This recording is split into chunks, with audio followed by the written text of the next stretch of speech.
السلام عليكم. البارح كنشوف واحد الفيديو طلع ليا بغازا ديال محمد الكرافس اللي كيلعب الكيك بوكسينغ.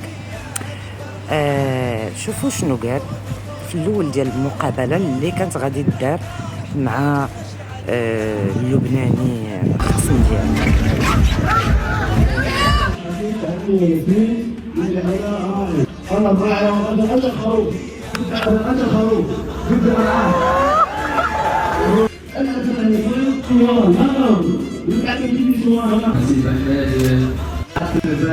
وراح تقول يا ريتني رضيت بهالنقطة وفليت منها لهاللعبة. ما دام بدك تصعد بالحكي رح تسمع بكره. وشوفوا ليا اشنو كانت النتيجه.